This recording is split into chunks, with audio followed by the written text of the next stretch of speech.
देव गुरु साचे मान, साचो धर्म ही ये आन, साचो ही बखान सुनी, साचे पत आवरे।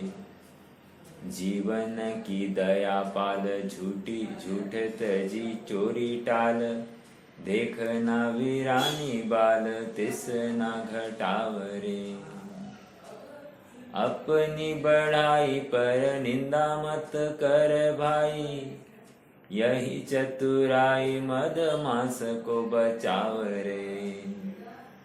साध खाट कर्म साध, संगति में बैठ वीर, जो है धर्म साधन को तेरे चित्त चावरे। बहुत सरल भाव है और बहुत मार्मिक है। मतलब अपना जीवन कैसा होना चाहिए इसके लिए एक संबोधन है। हमको इसके बारे में महिमा कितनी आती है मैं नहीं जानता, लेकिन गंभीरता से विचार करो कि ये सब अपने दिनचर्या में, अपने दैनिक क्रियाकलाप में इन सब का कहीं ना कहीं कुछ न कुछ योगदान है, जो मुझे स्वरूप की प्राप्ति के लिए प्रेरित करते हैं। देखो, देव गुरु साचे मान, साचे धर्म ही ये आन। पहला कंडीशन कह रहे हैं कि देव गुरु सच्चे होना भाई, क्योंकि ये आदर्श है ना, इनसे तू प्रेरणा लेने वाला है, इनके अनुसार इनका अनुसरण करने वाला है, तो उनके पीछे पीछे तू आगे बढ़ना है तुझे।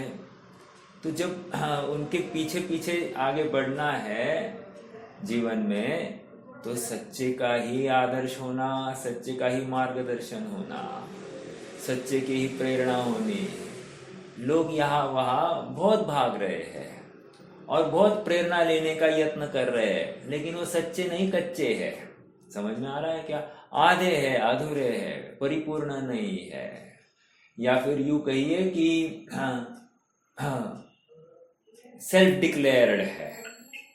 तो कह रहे हैं कि देव गुरु साचे मान, साचो धर्म ही ये आन, साचो ही बखान सुनी, साचे पंथ आवरे। सच्चा बखान सुनना मतलब अगर सुनने का अवसर मिले तो सत्यार्थ बात ही सुनना। अब सब गारंटी क्या है कि हमको सच्ची बात सुनने में मिलेगी, लेकिन गलत बात सुनने में आएगी तो भी तुम उसमें से सच्ची बात इंटरप्रेट करना। ये तो तुम्हारे ही हाथ की बात है। ओके, साचो ही बखान सुनी, साचे पंथ आवरे। जीवन की दया पाल, झूठ तजी चोरी टाल। जीवन की दया पाल, झूठ तजी चोरी टाल। मतलब क्या? जीवों की दया पालना, हिंसा से बचना, एक झूठ तजी, झूठ नहीं बोलना। पहला अहिंसा अणुव्रत, अहिंसा महाव्रत, जो कुछ लगाने लगा दीजिए। झूठ नहीं बोलना, चोरी नहीं करना, ठीक है। देखना वीरानी बाल, तिस ना घटावरे। हाँ, ब्रह्मचर्य महाव्रत, देखना वीरानी।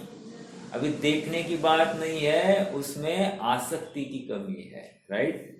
हाँ, दिख जाए तो क्या, हाँ, एक। और तिसना घटावरे, अर्थात इन हमारे दैनिक क्रियाकलाप में जितने भी संयोग है उसमें तृष्णा घटाने का यत्न करो। ओके, देखो ये सब चरणानियों के परिप्रेक्ष्य में उपदेश है। समझना है अध्यात्म के परिप्रेक्ष्य में, अर्थात आत्मा की रुचि बढ़े बिना यहाँ से कहीं से हट नहीं सकता। अपनी बड़ाई पर निंदा मत कर भाई। दो बातें कह रहे हैं, अपनी बढ़ाई पर निंदा। बोलो क्या आया इसमें?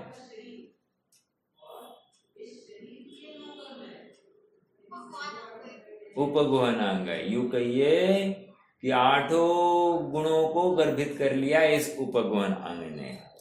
अपनी बढ़ाई पर निंदा मत कर भाई, यही चतुराई मद मांस को बचावरे। इसमें क्या लिया? मद मांस को बचावरे। क्या लिया?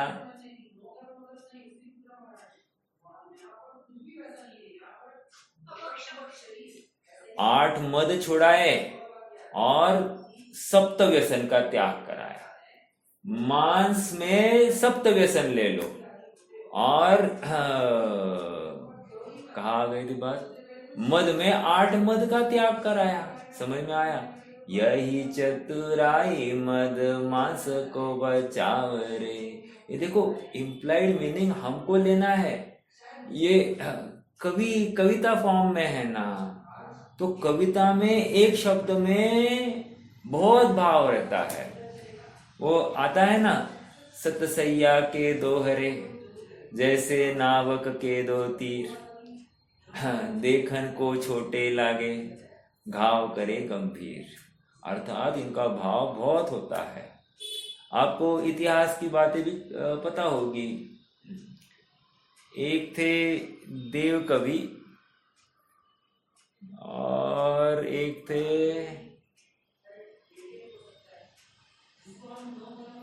मैं अभी नाम भूल रहा हूं, और उसमें ऐसा है कि देव कवि के सामने वाले कवि ने 700 छंद का एक ये बताया, मतलब पोएट्री फॉर्म में एक कुछ बात लिखी, और देव कवि ने मात्र 70 छंद का एक छोटी सी कविता लिखी। अब एक एक छंद में 3-3 घंटे का पिक्चर खड़ा हो सकता है, इतना भाव एक छंद में है। मुझे इतनी बात क्यों करनी है? यहाँ पर थोड़ा कहा, ज्यादा समझने की अपनी ताकत होनी चाहिए, ठीक है। खाली लकीर के फकीर अपन नहीं बनेंगे कि ये यही मतलब मद त्याग कहा है और मांस भक्षण से बचना है, नहीं। मांस भक्षण का इम्प्लाइड मीनिंग सप्त व्यसन का त्यागी है, ओके। और मांस भक्षण मद का त्याग मतलब क्या? 8 मद से रहित। ऊपर क्या कहा? अपनी बढ़ाई पर निंदा, मतलब 8 गुणों से युक्त। समझ में आ रहा है क्या? मतलब सम्यक्त्व के 8 गुणों को ग्रहण करने की बात है, सप्त व्यसन के त्याग की बात है, 8 मद को त्याग करने की बात है। यही तो सम्यक दर्शन निर्मलता की बात है, सच्चे देव गुरु शास्त्र की बात है। ऊपर आ गए कि नहीं? तो आप थोड़ा सा विचार करना, यहाँ पर 25 सम्यक दृष्टि के 25 गुण दिखाए गए हैं, तो इसमें कौन सा आश्चर्य है? 5 महाव्रत भी पालन करने की बात आ गई है। आप गंभीरता से इस छंद को नोट करना। साध खट कर्म, खट कर्म मतलब षट कर्म।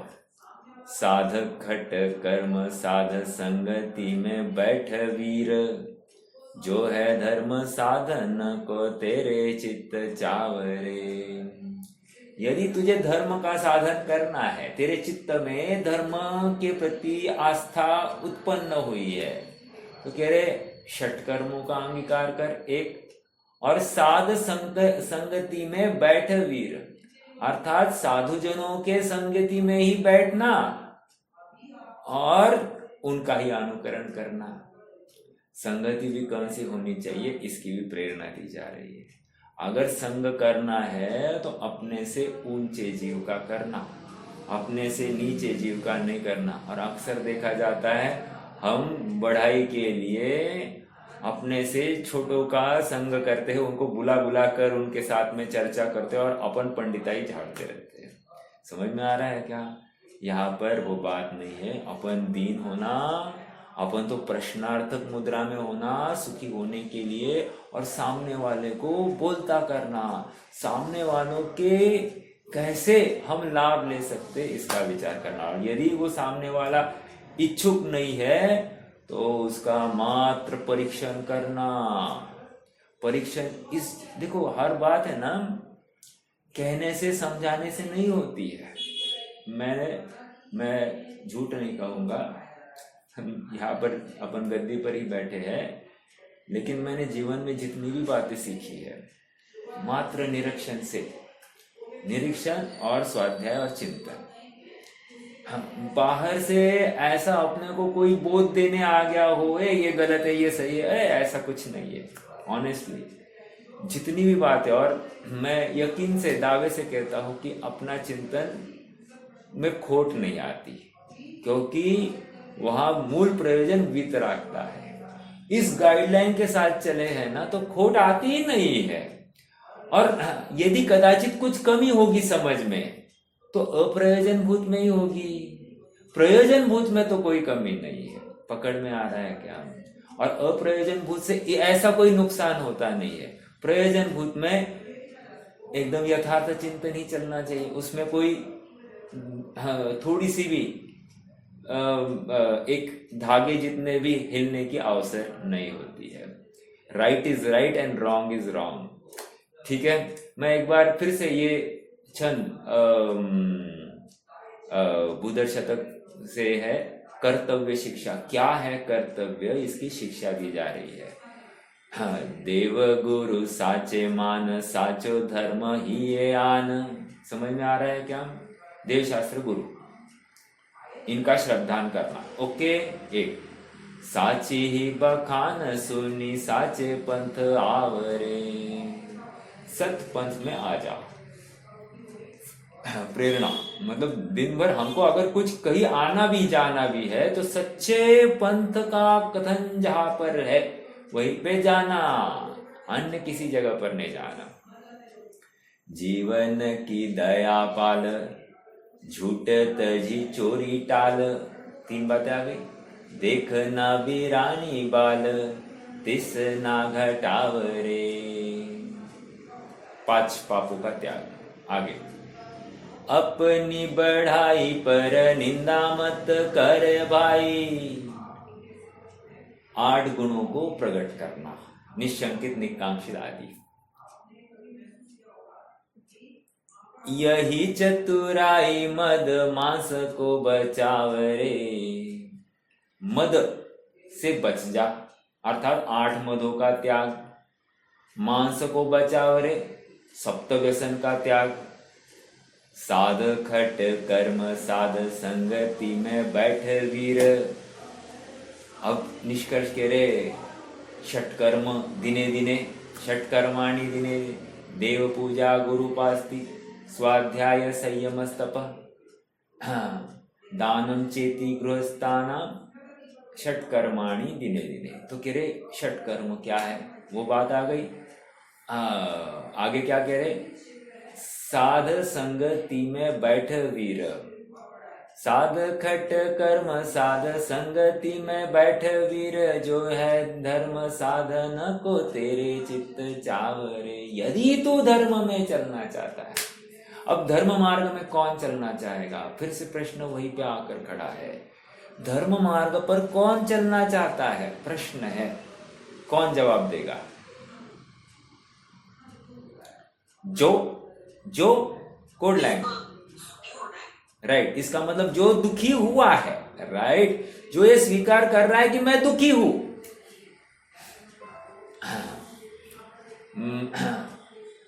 कभी प्रसंग बनता है, अक्सर डॉक्टर लोगों के साथ में भी होता होगा, कि मान लो कोई व्यक्ति मिल गया और वो कहे कि साहब मुझे ये तकलीफ है, तो डॉक्टर उसको कोई सलाह दे, तुम ये क्या करो, मतलब दवाखाने में नहीं, दूसरी जगह पर मिल जाए तो तुम ये किया करो, तुम वो पब्लिक गैदरिंग्स में मिल जाए, तुम ये किया करो।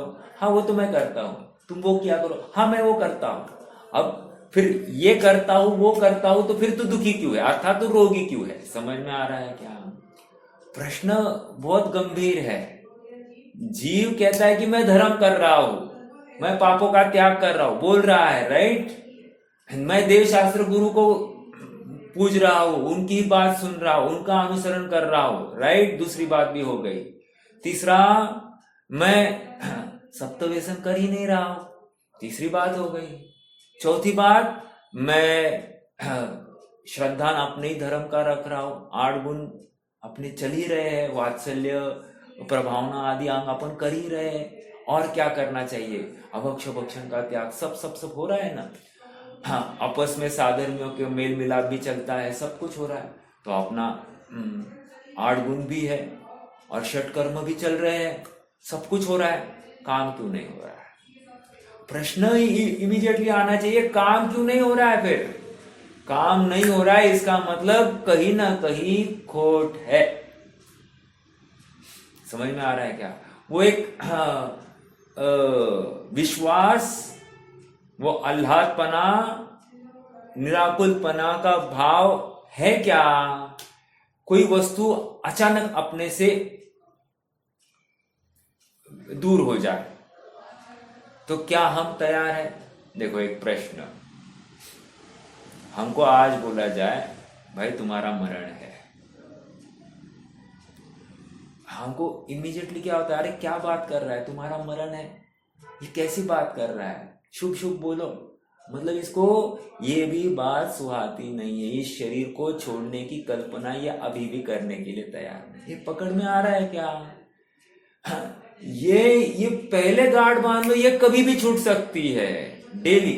अरे हमारी छोड़ो, गांधी जी थे, विनोबा भावे थे, ये सुबह उठकर क्या चिंतन करते थे? अरे अन्यमति भी, हे भगवान धन्यवाद है आपको, अन्यमतियों का मेडिटेशन ऐसे चलता है। धन्यवाद है आपको कि आज एक नवीन दिवस मुझे मिला है, एक नवीन प्रेरणा मिली है, एक नवीन चेतना जागृत हो गई है, मैं आज का दिवस सार्थक करूंगा। देखो तर्क क्या दे रहे, आज का दिवस मैं सार्थक करूंगा। सार्थक करूंगा अर्थात जो बेस्ट करने योग्य आपने मुझे बताया मैं वो सब करूंगा। अन्यमतियों की बातें है। अब हम भी ऐसा आभार प्रदर्शन नहीं कर सकते हैं, हे प्रभु इस मनुष्य भव का एक दिन एक्स्ट्रा मुझे मिल गया है, इस एक दिन को मैं यथार्थया जी कर अपनी आत्मा आराधना के लिए समर्पित करूंगा। आज तक मैंने विषयों को, भोगों को, संयोगों के लिए इस मनुष्य भव को स्वाहा किया है। अब मैं अपने लिए ही अपना समय व्यतीत करना चाहूंगा। ऐसा एक स्ट्रॉन्ग कमिटमेंट अपन स्वयं के लिए करे तो सही। इतना तो बोले, जीवन का कुछ खबर नहीं है, आज है अगले समय में नहीं है, विचार करना और मरण की तैयारी प्रत्येक समय में रखना। ऐसा नहीं, ऐसा मत बोला करो, हमको डर लगता है। अरे डर लगता है तो तुम तैयार नहीं हो, तुम सुखी होना नहीं चाहते हो, अर्थात तुम स्वयं को दुखी अनुभव ही नहीं कर रहे हो, या फिर तुम्हें संयोगों के अभाव में दुख भाषित हो रहा है। और हम यहां पर कह रहे हैं कि संयोगों के बिना ही तू निराकुल बन सकता है, क्योंकि तुम्हारे आदर्श सिद्ध भगवान है जिनके पास में कुछ भी नहीं है और फिर भी वे सुखी है। अब तुम उनको नमो सिद्धानम की माला फेरते हो और तुम अशरीरी होने से डरते हो, ऐसा कैसे चलेगा, है ना? तो ये अपनी थॉट प्रोसेस में, अपनी माइंडसेट में सुधार करना आवश्यक है। चलिए अपना 201 नंबर की गाथा की चर्चा चल रही है, गाथा का पाठ एक बार करेंगे और फिर आगे बढ़ेंगे।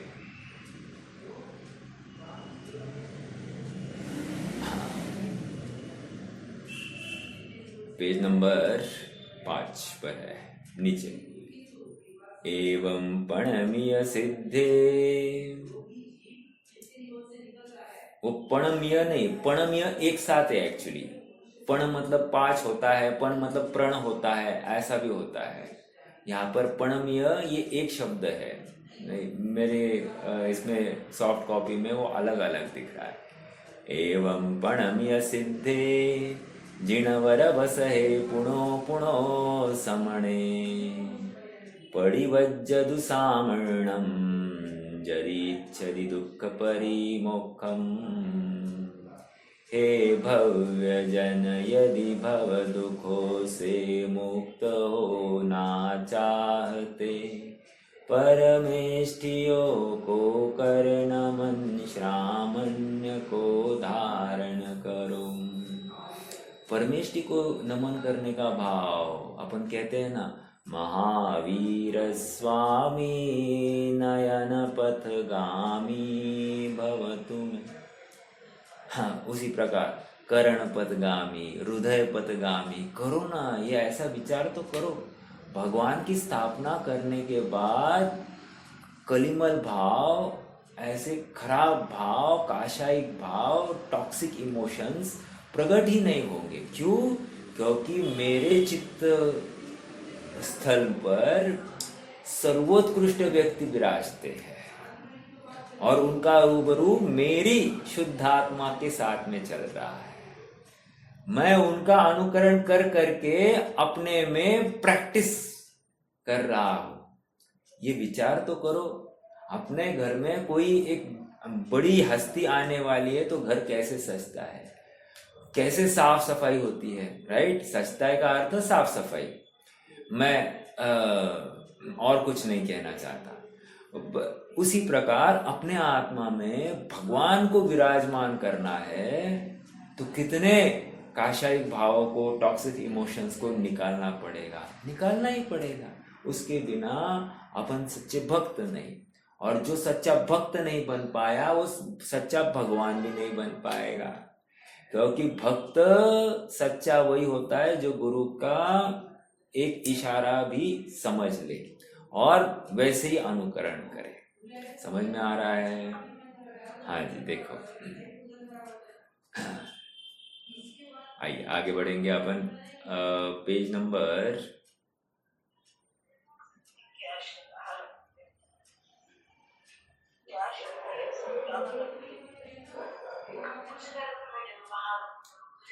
देखो, पेज नंबर 7 पर आ जाइए। कान्ही स्वामी के भाव को पढ़ते हैं बस, वहां से चालू करेंगे। बीच का कुछ पैच होगा तो वो भी कवर कर लेंगे। देखो, आचार्य देव कहते हैं कि बहन जी आपका माइक जरा बंद कर दीजिएगा।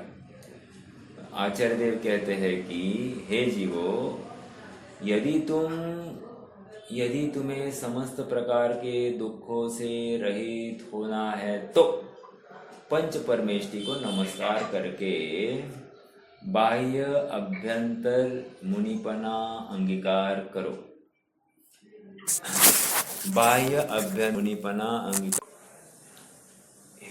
हे जीवो, यदि तुम समस्त प्रकार के दुखों से रहित होना चाहते हो तो पंच परमेष्टि को नमस्कार करके, नेक्स्ट बहुत महत्वपूर्ण, बाह्य अभ्यंतर मुनिपना अंगीकार करो। हाँ, मेरा प्रश्न है, बाह्य अभ्यंतर मुनिपना मतलब क्या?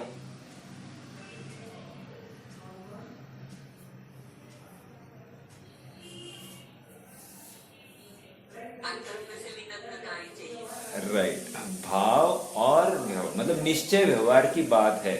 दोनों की संधि में ये मुनिपना प्रकट होना चाहिए। ऐसा हो नहीं सकता कि निश्चय हो गया व्यवहार में ये मतलब मुनिपना नहीं है, या व्यवहार में मुनिपना खड़ा है और निश्चय ही खड़ा नहीं है। तो ऐसा नहीं हो सकता। 3 कषाय चौकड़ी का अभाव भी दिखेगा और यहाँ पर नग्नता भी दिखेगी। ठीक है, चलिए आगे। बाह्य अभ्यंतर मुनिपना अंगीकार करो। अब यहाँ पर अंगीकार करने की बात करें। अंगीकार मतलब क्या? ऐसा अनुभव करो, ठीक है, अपने आप स्वयं को देह से रहित अनुभव करो। अपने आप समस्त बाह्य संयोग छूट जाएंगे, उनके प्रति अपनी आसक्ति हट जाएगी। समझ में आ रहा है क्या? इनके बिना भी मेरा जीवन चलता है, इस विश्वास के बल पर इनके होने में बहुत आनंद नहीं और इनके अभाव में बहुत दुख नहीं, ऐसा भी संभव है। ऐसा अभ्यास करो। संयोगों से रहित अपना जीवन संभव है, इसका विश्वास निरंतर स्वयं को दिलाओ। इसके लिए करना क्या? अभ्यास करना। एक एक संयोग जा रहा है ऐसे विचार करो, यह अपना है ही नहीं। कोई इस चीज को लेके जा रहा है, मैं क्या करूँगा? कोई इस चीज को लेके जा रहा है, मैं क्या करूँगा? विचार करना। हाँ जी, हाँ, पंच परमेष्टियों की काय और वचनों द्वारा स्तुति कर सर्व प्रकार से नमस्कार करने योग्य। यही बात आ गई कि नहीं? पंच परमेष्टि की काय और वचनों द्वारा स्तुति कर, मतलब ये द्रव्य नमस्कार की बात है। उन्हें नमस्कार कर हमने मुनिपना अंगीकार किया है। वह मुनिपना विशुद्ध ज्ञान दर्शन में प्रधान है। इससे यह निश्चित होता है कि आत्मा शरीरादि क्रिया से रहित पुण्य पाप रूप नहीं है। शुद्ध ज्ञान और आनंद स्वरूप है, उसके सम्यक ज्ञान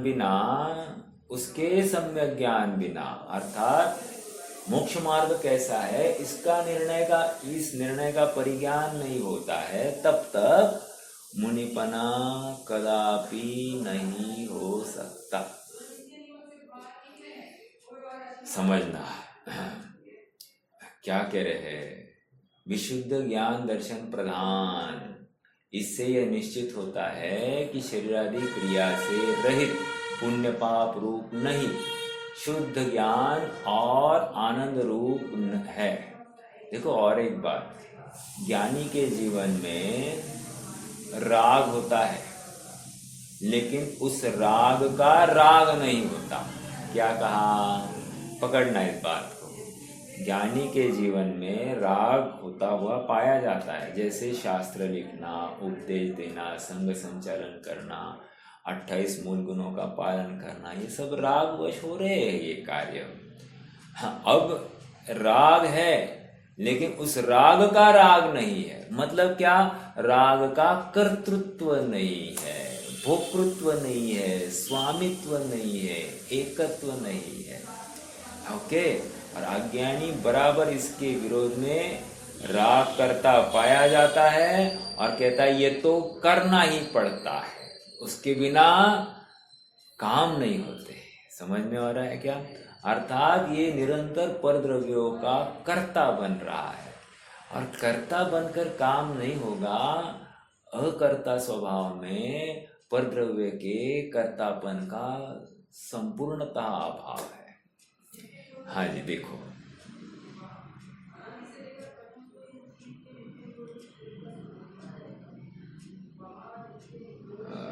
कहा गया, तथा इस शास्त्र में समाये हुए, आगे देखो, तथा इस शास्त्र में समाये हुए ज्ञान तत्व प्रज्ञापन और ज्ञेय तत्व प्रज्ञापन, इन प्रज्ञापन है, इन दो अधिकारों की रचना से हमारा मुनिपना अधिक विशेष दृढ़ हुआ है। आत्मा का भान तो पूर्व में भी था, किंतु अब अंतर में पुण्य पाप के समस्त विकल्पों को भी नष्ट कर दिया है, जिससे स्वरूप रमणता विशेष बढ़ गई है और बाह्य में भी नग्न दशा वर्त रही है। ऐसा मुनिपना हमने अंगीकार किया है। योगसार की बात है ना, वहां पुण्य को हे कैसे कहा है, पुण्येन होई विहो। देखो पाप को तो सब पाप कह ही रहे हैं, और उसका अनुमोदन या अनुकरण करने की बात भी एक सदाचारी व्यक्ति बिल्कुल स्वीकार नहीं करता। हालांकि आज पाप की भी जयकारा होती हुई दिखाई देती है, बट अपन तो अब शास्त्र संगत बातें कर रहे हैं कि पाप को अपन तो कभी अनुमोदना नहीं कर सकते। मतलब आश्चर्य की बात यह है कि हम पुण्य क्या है और पाप क्या है ये भी एक रेखा हम नहीं डाल पा रहे हैं।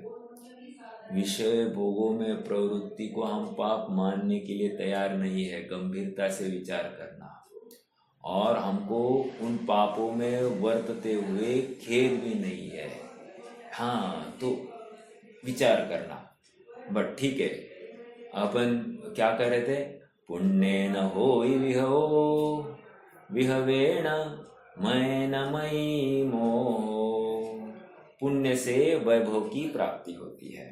एक वैभव से क्या होता है, मति मोह होता है, अर्थात मति भ्रष्ट हो जाती। मोह विहवेन मैन मयि मोह, मयि मोहेन य पावम। और मति मोह से क्या हुआ, पाप होता है, पाप परिणाम होते हैं। ता पुण्यम अम्ममाहो, ऐसा पुण्य हमको नहीं चाहिए। समझ में आ रहा है क्या? इसलिए यहाँ पर क्या आ गया, विशुद्ध ज्ञान दर्शन स्वभाव, जिसमें क्या हो गया, पुण्य पाप के लिए कोई स्थान ही नहीं। ये पुण्य आदरणीय है ऐसी कोई बात नहीं है, ये पुण्य निर्जरा का कारण है ऐसी कोई बात नहीं है। समझ में आ रहा है? पुण्य से, नियम से आश्रव ही होता है, विचार करना। ठीक है, आगे। सम्यक ज्ञान और सम्यक श्रद्धा बिना मात्र नग्न दशा धारण करना मुनिपना नहीं है, किंतु यथार्थ भान पूर्वक अंतरदशा के साथ बाह्य में शरीर की नग्न दशा भी सहज ही होती है। इस प्रकार यदि तुम्हें भी संसार के समस्त दुखों से छूटना है तो तुम भी आत्मा का सच्चा श्रद्धान ज्ञान करो। यदि, फिर से कंक्लूजन पर आ रहे हैं, करके पंच परमेष्टि को नमस्कार कर हमने जैसा मुनिपना अंगीकार किया है वैसा मुनिपना अंगीकार करो। वह मुनिपना अंगीकार करने से जैसा स्वरूप हमने अनुभव किया है वैसा ही तुम्हें भी प्राप्त होगा। उसके लिए हम यही खड़े हैं, तुम चले आओ। अर्थात ये हम चल रहे हैं, तुम आ जाओ हमारे पीछे पीछे, हम तुम्हें ले जाएंगे। हाँ, देखो समझना इस बात को। हाँ, कि आदर किसका है अपने जीवन में? आदर शुभ भावों का है, आदर किसी व्यवस्था का है, तो आत्मा वहाँ पर आ ही नहीं सकता। जहाँ पर आत्मा की मुख्यता है, आत्मा का आदर है, बाकी सब बातें गौण हो जाती है। फिर चाहे वो संयोग हो, अपना परिकर हो, सबके लिए कोई जगह नहीं है। इतना रिजिड हो जाता है व्यक्ति कि अक्सर आज के डेट में हाँ अपने भी पराये हो जाते हैं, अर्थात अपने भी अपने से दूर हो जाते हैं। ये इसका संयोग मत करो, ये थोड़ा सा दिमाग से खिसका हुआ है, ऐसा बोलते हुए भी दिखाई देंगे। क्यों? क्योंकि जिसको आत्मा की रुचि है वो आत्मा के अलावा अन्य कोई भी बात को जगह तेल पानी देता ही नहीं है। ठीक है, देखो तत्व ज्ञान बिना सम्यक दर्शन नहीं हो सकता। तत्व ज्ञान मतलब पहले निर्णय करना पड़ेगा, उसके बिना तत्व ज्ञान थोड़ी होगा। निर्णय करना पड़ेगा, क्या मेरा तत्व कौन है, पराया तत्व कौन है। मैं जो ये भाव कर रहा हूं, इस भाव से मेरे तत्व का क्या बढ़ने वाला है, और मैं भाव नहीं करूं तो मेरे इस तत्व का क्या घटने वाला है। विचार करना, ये इतनी सी एक पंक्ति का आप एनालिसिस करो। क्या मैं ये जो भाव कर रहा हूं इससे मेरे आत्म तत्व का क्या बढ़ने वाला है, और मैं ये भाव नहीं करूं तो मेरे आत्म तत्व का क्या घटने वाला है। कोई भी भाव हो, संक्लेश विशुद्ध हो या शुद्ध हो, तीनों भाव आप विचार कर देखना। अरे किसी भी भाव में कुछ बढ़ने वाला नहीं, कुछ घटने वाला नहीं है, तो फिर शुद्ध ही क्यों करना? शुद्ध इसलिए करना क्योंकि वो आकुलता रहित है, वो शाश्वत सुख का परिचायक है। इसलिए वहां पर दुख की लवलेश मात्र नहीं है, इसलिए वो निरालंबी है, इसलिए वो अतीन्द्रिय है। इसलिए समझ में आ रहा है क्या? वो ज्ञान दर्शनमयी है, इसलिए उसका आदर है शुद्ध भाव का। ठीक है, तत्व ज्ञान बिना सम्यक दर्शन नहीं हो सकता, सम्यक दर्शन बिना मुनिपना नहीं हो सकता, और चारित्र बिना मुक्ति नहीं हो सकती। ये क्रम बता रहे हैं। ठीक है, क्योंकि सम्यक दर्शन नहीं है तो मुनिपने को कोई वैल्यू नहीं है, और मुनिपना नहीं है, सच्चा मुनिपना नहीं है, तो फिर जो कोई चारित्र अंगीकार किया है उस चारित्र में वैल्यू नहीं। क्यों? क्योंकि अभी भी एक भी कषाय चौकड़ी का अभाव नहीं है।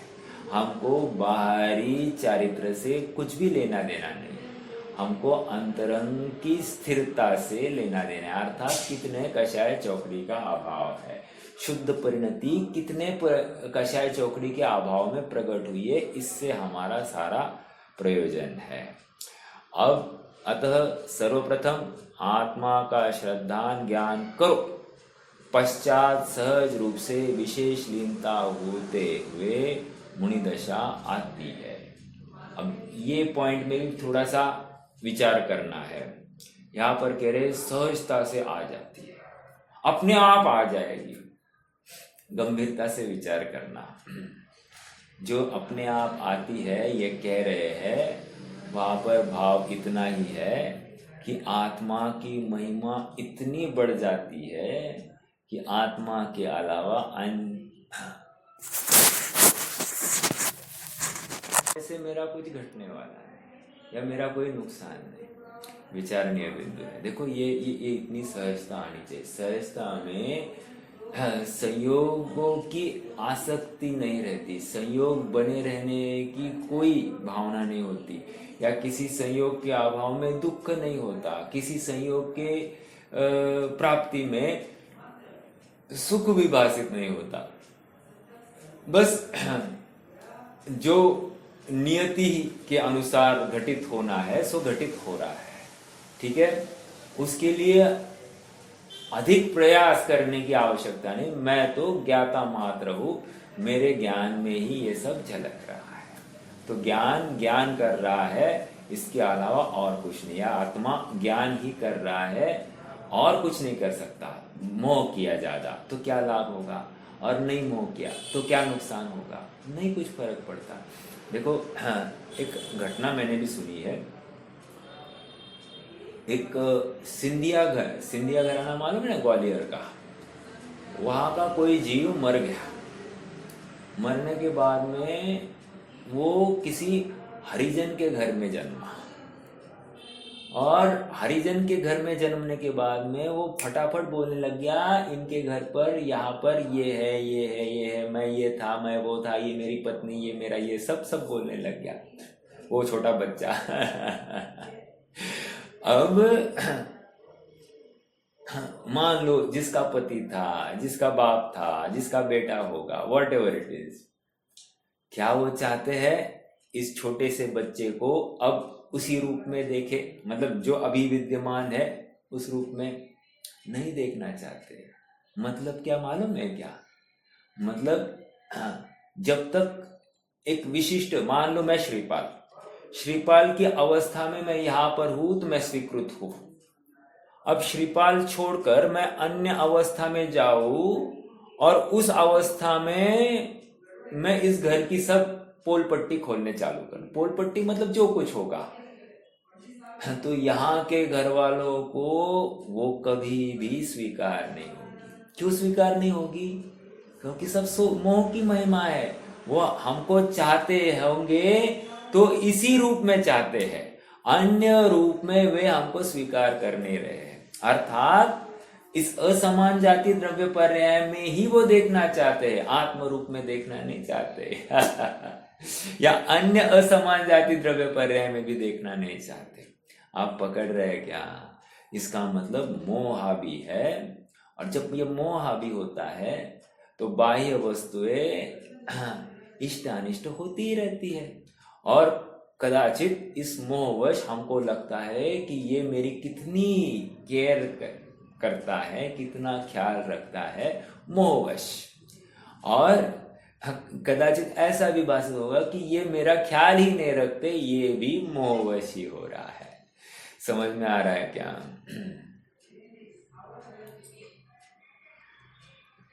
हाँ बोलिए ना।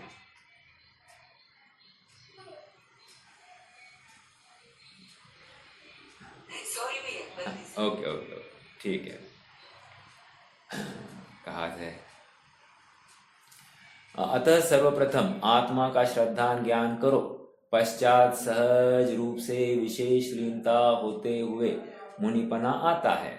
हट करने से मुनिपना नहीं आता। हे भाई देखो, आचार्य भगवान की सिंह वृत्ति, उग्र पुरुषार्थ, आचार्य देव कहते हैं कि हे जीवो, आप चले आओ, मोक्ष मार्ग के प्रणेता, उसे बताने वाले हम यहाँ खड़े हैं।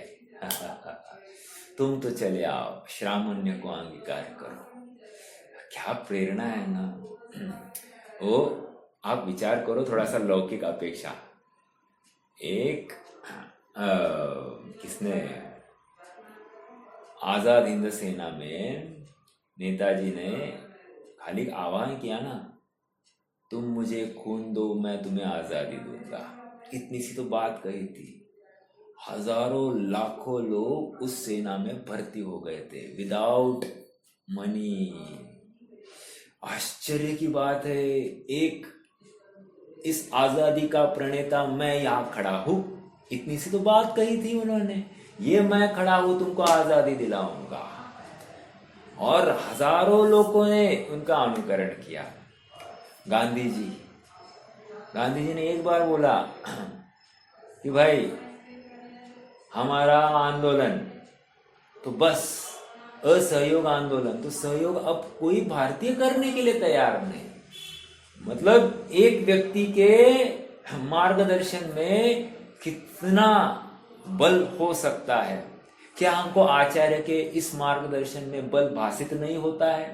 क्या वो वीर रस हम में आता नहीं है? हाँ, सामान्य को अंगीकार करना है। नो, सामान्य को अंगीकार करना है नहीं, मैं खड़ा हूं यहाँ पर, चलो चलो, प्रेरणा कर रहे हैं। तुम कहाँ रचे पचे इस काले काजल की कोठरी में, क्या आने वाला है यहाँ पर? क्यों रच बच रहे हो उन्हीं बच्चों में, उन्हीं माता पिता में, उन्हीं संयोगों में, उसी घर में, उसी गाड़ी में, उसी रुपया पैसा में? कहाँ रचे बचे हो? आओ निकलो उन सब से, इस देह से निकलो। सुखी होने, यदि तुम सुखी होना चाहते हो, और नहीं तो अभी नहीं बाद में, अभी नहीं बाद में, अभी नहीं बाद में, ये चलता रहेगा। और ये सिलसिला कब तक? जब तक तुझे ये दुखरूप भाषित नहीं होंगे तब तक। और दुखरूप भाषित होने पर उनसे द्वेष नहीं होना, बस निवृत्त होना। समझ में आ रहा है क्या? द्वेष हो गया तो ये मोह का परिचायक है, और निवृत्ति होना ये मोह का परिचायक नहीं है, वीतरागता का परिचायक है। समझ में आ रहा है क्या? इसलिए कौन बच्चा, कौन माता, कौन पिता, गंभीरता से विचार करना। ये अपने कितने काम के हैं, कौन भाई, कौन बहन, कितने काम के। नहीं, उन्होंने बहुत मदद की है मेरे गिरते हुए काल में। मोहवश किया है। और सुनो, पूर्व पुण्य का तुम्हारा कर्म था तभी तो वो खड़ा रहा है। अगर तुम्हारे कर्म का उदय नहीं होता तो वो खड़ा भी नहीं होता। नहीं तो ऐसा देखा नहीं जाता है क्या? अपने ही ठग कर चले जाते हैं, और हाँ, अपने ही ठगते हैं, ये देखा नहीं गया है क्या? देखा गया है। तो उस केस में तुम क्या कहोगे? अपना भाई बोलोगे, अपनी बहन बोलोगे, अपना क्या बोलोगे? समझ में आ रहा है क्या? हाँ, तो ये सब रिश्ते नाते सब झूठे हैं। समझ में आ रहा है क्या? कोई परमानेंट नहीं है, स्थायी नहीं है। ये अवस्था बदलते ही सब बदल जाने वाले हैं। सब बदलने वाले हैं मतलब क्या? ये रिश्ते तो टूटने ही वाले हैं, और वे अपने को अन्य अवस्था में देखेंगे तो भी वे बदल जाएंगे। वे अपने से अब वैसा मोह नहीं करेंगे जैसा पहले करते थे, अर्थात वो अपनत्व नहीं करेंगे जैसे पहले करते थे। समझ में आ रहा है क्या?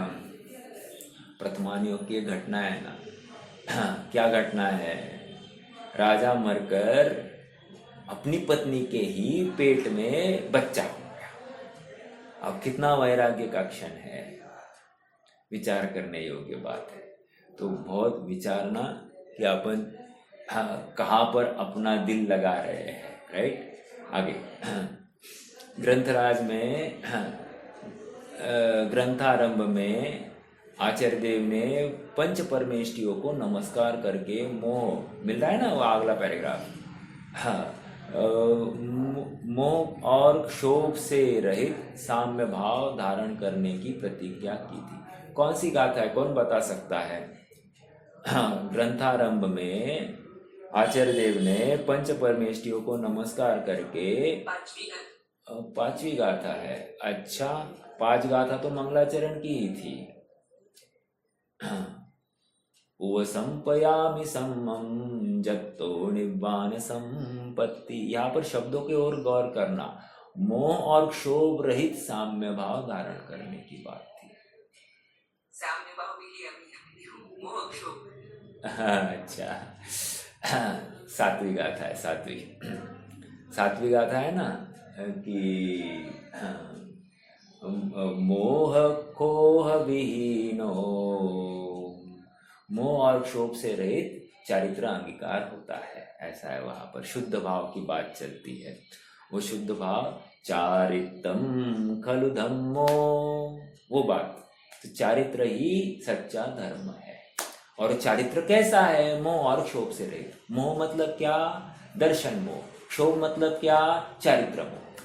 तो चारित्र को याद रखना, इस बात को अक्सर लोग भूल जाते हैं। मोह क्षोभ से रहित कहने की अपेक्षा वहां पर मोह का अर्थ है दर्शन मोह, और क्षोभ मतलब पूरा चारित्र मोह का परिचायक है। तो इसको, इन दोनों के अभाव में चारित्र होता है। मात्र क्षोभ से रहित परिणाम ये चारित्र नहीं हो सकता। और क्षोभ से रहित परिणाम का अर्थ इतना ही करना चाह रहा हूं कि शरीर की कोई क्रिया ये चारित्र नहीं कहलाती है। अंतरंग विशुद्धि, आंतरंग रमनता, अंतरंग स्थिरता किस जाति की है, इससे अपना चारित्र निर्भरित होता है। ठीक है, चलिए देखो क्या कह रहे आगे। मोह और क्षोभ से रहित साम्य भाव धारण करने की प्रतिज्ञा की थी। हाँ, प्रतिज्ञा, अगर आप प्रतिज्ञा की तरफ आपका ध्यान है तो ठीक है, पांचवी गाथा में भी आ गया है वो बिंदु। लेकिन मोह और क्षोभ ये मूल शब्द सातवीं गाथा में आया था, चारित्र की बात थी। और यह साम्य भाव ही चारित्र है, धर्म है। उक्त चारित्र को धारण करने के लिए जिस तत्व ज्ञान को जानना अति आवश्यक है। तत्व ज्ञान को जानना ही आवश्यक नहीं, तत्व ज्ञान का निर्णय भी आवश्यक है। महत्वपूर्ण बात, क्योंकि क्या है, जाना तो बहुत बार है लेकिन निर्णय नहीं कर पा रहा है जीव, निश्चय नहीं कर पा रहा है कि यहाँ से बाहर मैं सुखी हूँ या नहीं। अतः इन संयोगों के बिना मेरा जीवन है भी नहीं, है या नहीं, इनके बिना मैं रह सकता हूँ या नहीं, विचार करने योग्य बात है। हाँ देखो, एक ऐसी ही सुनी हुई घटना है, प्रवचनों में ही सुनी है। एक व्यक्ति था, उसको ना जो जैनी था, गुड़ बनता था ना, तो गुड़ के वहाँ उसके जो गुड़ राब जो मतलब उसका जो काकवी होगी, मतलब गुड़ बनने से पहले जो लिक्विड फॉर्म होता है, वो सुगंध उसको बहुत भाती थी। इसलिए वो निरंतर वहीं पर उसका झुकाव रहता था, उपयोग रहता था। योगवश वो जीव आगे चलकर मर के वहीं पर उस कोल्हू का बैल हो गया। कोल्हू मतलब वहां पर जो जोता जाता है रस, गन्ने का रस निकालने के लिए, तो उसी कोल्हू का बैल हो गया। कहने की बात इतनी है, परिणाम कैसे करना है ये विचार करना। आदर्श परिणामों के फल में जीवन आदर्श बनता हुआ जीव मुक्ति की ओर प्रयाण करता है, और आदर्श रहित जीवन, विकृति या विषयों से आसक्त जीवन, ये दुर्दशा का कारण बन जाता है। समझ में आ रहा है क्या? हमको वो भाव भाषण ही नहीं हो रहा कि ओ तिर्यंच हो गया, ओ तिर्यंच अवस्था का विचार करो, खाने पीने की नहीं। आप देखो कितना काम करना पड़ रहा है, बीमार है, कुछ है, काम तो करना पड़ेगा ना। आज हमारे लिए एक सहूलियत तो है ना, बीमार है साहब, शांति से बैठे रहो, आराम करो, है कि नहीं? धूप है, छाव है, गर्मी है, ठंडी है, इसका कोई अपने पास व्यवस्था करने के अवसर है। वहां पर क्या है, विचार करो। ये यहाँ पर धूप छाव से बचने के अवसर है, इसका मतलब मैं सुखी होऊंगा ये नहीं कह रहा हूँ, क्योंकि धूप छाव से बचने की बात है ही नहीं। धूप और छाव मुझ में प्रवेश करती ही नहीं है, ये मुझे दुखी करने के लिए समर्थ नहीं, ये बात अलग। लेकिन एक स्थूल रूप से मनुष्य पर्याय में तत्व चिंतन के लिए एक माहौल बना रहे, इसकी बात चल रही है। इष्ट उपदेश का वचन कि भाई तुम्हें आत्मा को साधना है तो धूप में खड़े खड़े साधना है या छाव में खड़े खड़े साधना है। तो छांव में बैठेगा तो चिंतन कर सकता है आराम से, शांति से। इतनी सी बात थी, उसके पीछे नहीं। लेकिन चिंतन कहाँ पर भी करो, धूप में करो या छांव में करो, लेकिन मैं आत्मा हूँ, इन संयोगों से रहित ऐसे वस्तु हूँ, ये स्वीकार करने के पश्चात ही धर्म चालू होगा। ठीक है, देखो आगे बढ़ेंगे। उक्त तत्व ज्ञान की चर्चा ज्ञान तत्व प्रज्ञापन और ज्ञेय तत्व प्रज्ञापन अधिकार में करने के उपरांत आचार्य देव कह रहे हैं कि जिस प्रकार ज्ञान तत्व और ज्ञेय तत्व को ज्ञान कर, एक मिनट,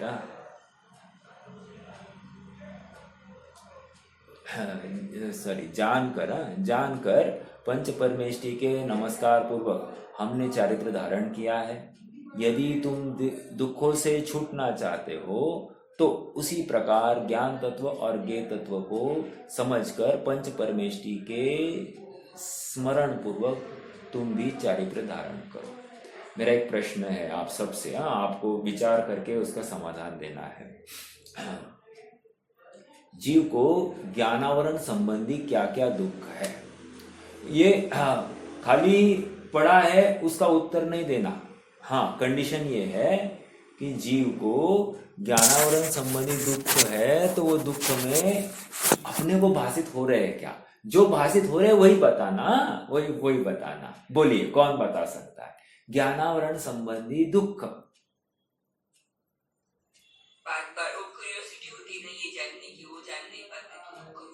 हाँ, एक बात, मतलब हम क्यूरियस है और जान नहीं पा रहे हैं, ये आकुलता दुख रूप है, ऐसा मुझे भाषित होता है। राइट, अब मैं इस आकुलता से परिमुक्त होना चाहता हूं। इंपॉर्टेंट बात तो ये है, ये पहले दुख है, ये पहले नक्की किया दुख है, इसके बाद में अब इस दुख का सॉल्यूशन क्या? प्रश्न तो ये था, दुख का क्या सॉल्यूशन है?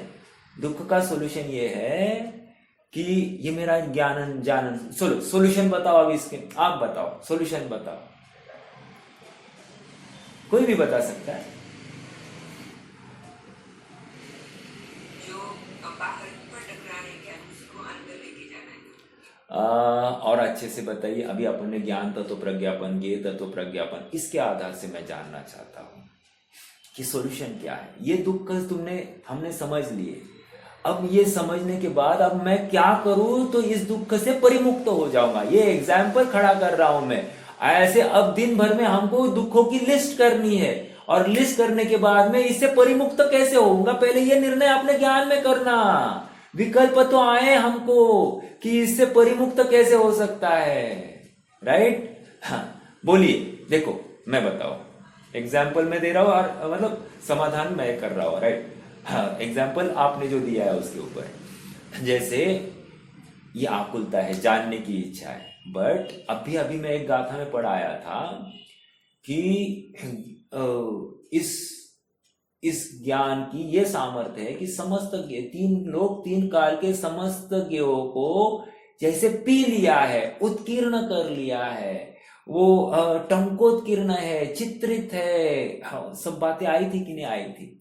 अर्थात ये सभी ज्ञेय, जानने की इच्छा ना, ये सभी ज्ञेय इस ज्ञान दर्पण पर चित्रित है। अब मुझे क्या करना? जब ये सब चित्रित है, सब कुछ स्थित है मेरे ज्ञान दर्पण में, तो मुझे अब क्या करना? एक ज्ञान सामान्य को जानना। इस ज्ञान सामान्य की इतनी ताकत है कि मैं उसके साथ अगर रूबरू हो जाऊं, उसके साथ एक में एक होगा, तन्मय हो जाऊं, तो कालांतर में ऐसी सामर्थ्य मेरे पर्याय में प्रकट हो जाती है कि उसको सब ज्ञेय जानने में आ जाते हैं और जानने की इच्छा रहती नहीं है। तो ये क्या हो गया? वो जिज्ञासा थी ना, जिज्ञासा अपने आप शांत हो गई। हाँ, ये यहाँ पर ज्ञान उपयोग अपना बहुत निष्पक्ष चाहिए। मोह हावी होगा तो मोह ऐसा चिंतन करने नहीं देगा, और चिंतन करेगा तो मानेगा नहीं मोह बोलेगा नहीं आप कुछ भी कहो, ये तो करना ही पड़ेगा, जाने बिना कैसे हो सकता। ऐसा मोह फिर से चढ़ बढ़ कर बोल जाएगा। समझ में आया? और उपाय बताया जा रहा है ज्ञान सामान्य। इच्छा से रहित होता हुआ, समझ में आकुलता घटती है, वहां निराकुलता का भास, निर्भरता का भास आता ही आता है। समझ में आया? ये ज्ञानावरण संबंधी दुख की चर्चा कर रहे हैं अपन। पंडित साहब ने मोक्ष मार्ग प्रकाशक में भी कहा है, ठंड के दिनों में कोई स्पर्श करता है, जाड़े के मौसम में तो ज्ञान नहीं कर सकता है, तो ये दुख भाषित नहीं हो रहा है। ये क्या करेगा? गर्मी लगाएगा। गर्मी गर्मी अच्छी लग रही है, ओ थोड़ा सा कैंप फायर, मतलब बॉन फायर रहता है ना, आग लगाए रहते हैं ऐसा। तो कहने की बात यह है कि ये उपाय अन्यथा उपाय से ये सुखी होने की कल्पना कर रहा है, जबकि तत्व चिंतन, तत्व निर्णय के बल पर ये सुखी हो सकता है। उदाहरण एक दिया है, अब आपके ऊपर जिम्मेदारी है कि आप पहले दुखों का वर्णन करना, एक लिखना, और उसका उपाय भी। अभी सच्चा उपाय क्या, ये आप पहले विकल्पों में खड़ा कीजिए। इसको अपन तत्व निर्णय कह रहे हैं, तत्व चिंतन कह रहे हैं। तत्व चिंतन मतलब बराबर आत्मसन्मुख होकर ये सब चिंतन करना है कि मैं आत्मा हूं, शरीर नहीं हूं, ऐसा नक्की कर कर अब आत्मा इसमें क्या कर सकता है, आत्मा परद्रव्य में क्या कर सकता है, मैं परद्रव्य को अभी जान नहीं पा रहा हूं पर्याय में, तो परद्रव्य की तो कोई गलती नहीं है। एक फिर किसकी गलती है? अपनी ज्ञान की सामर्थ्य की कमी है। दूसरी बात, तीसरी बात, ज्ञान सामर्थ्य कैसे बढ़ाया जाए? जैसा सामर्थ्यवान है वैसे सामर्थ्यवान का निर्णय कर। निर्णय करते ही अपने आप तुझे भी अरहंत सिद्ध जैसी सामर्थ्य प्रकट हो जाएगी। निर्णय करने की बात है, तू निर्णय ही नहीं कर रहा है ना। देखम देखी बोल रहा है ज्ञान से, लेकिन निर्णय नहीं कर रहा है, और निर्णय के बिना इस मार्ग में एक कदम भी आगे नहीं बढ़ सकते। सब समझ रहे हैं, कोई रॉकेट साइंस नहीं है। मैं नहीं समझता हूं कि अपने में ऐसा कोई, अपने सभा में कोई ऐसा है कि कोई समझ नहीं रहा होगा, लेकिन निर्णय करने के लिए सब कचास है, सबके ओर पुरुषार्थ की कमी इसी टाइप की है। अब ये पकड़ना है अपना, मतलब देखो अपनी कमी क्या है ये पहले हाईलाइट करो और फिर उसके ऊपर काम करना। नहीं हो नहीं रहा है, हो नहीं रहा है, हो नहीं रहा है, स्थूल रूप से मत बोलो, क्योंकि स्थूल स्थूल कथन करते हैं ना हम, तो हम निर्णय तक या फिर हम कंक्लूजन तक नहीं आ पाएंगे। कंक्लूजन तक आना है तो उसकी तह में जाना पड़ेगा, उसकी डेप्थ में जाना पड़ेगा, और अपनी गलती को वहां पर स्वीकार करना पड़ेगा। गलती स्वीकार किए बिना आगे बढ़ ही नहीं सकते। मान लेना इस बात को, गार्ड बांध लेना, इसके बिना कोई मोक्ष मार्ग खड़ा नहीं हो सकता। और इसलिए इस दम पर आचार्य देव कह रहे हैं, ये मोक्ष मार्ग के प्रणेता हम खड़े हैं, और दम है कि नहीं। प्रेरणा देखो, प्रेरणा, तुम मात्र दुखों से दूर होने की एक विश्वास अपने आप में जगाओ और आ जाओ मेरे पीछे, बस। अब वो दुखों से दूर होने का विश्वास या इच्छा क्या है, इसके ऊपर पूरा चिंतन चलना है, तभी तो जाकर दुखों से मुक्त होंगे। ठीक है, चलिए अभी थोड़ा सा बचा है, उतना पढ़ लेते हैं और फिर रुक जाएंगे।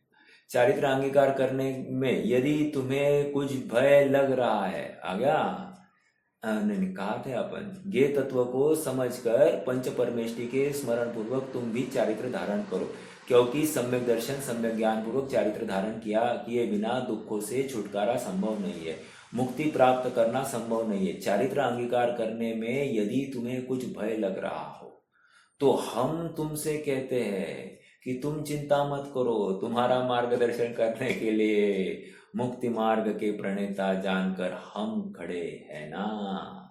देखो आचार्य देव की वाणी में कितना आत्मविश्वास, आत्मविश्वास है, और करुणा भाव प्रस्फुटित हो रहा है। दिस इज नॉट मद नहीं है, ये उनका वात्सल्य भाव है। वाह, देखो हमको वात्सल्य भाव और मद में अंतर करते आना चाहिए। कॉन्फिडेंस, आत्मविश्वास कि हर बार मद नहीं होता है।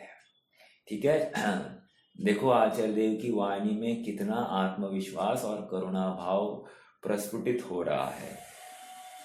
वे मात्र इस बात को कहते ही नहीं है, अपितु अगली गाथाओं में उनकी टीका में मुनि धर्म करने की विधि भी बताते हैं।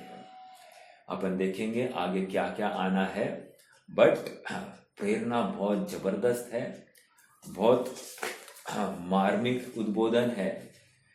अगर इस स्वाध्याय का, इस शास्त्र को पढ़ने का कुछ लाभ होगा तो हमको सुखी होने की भावना की वृद्धि होना ही उसका फल है।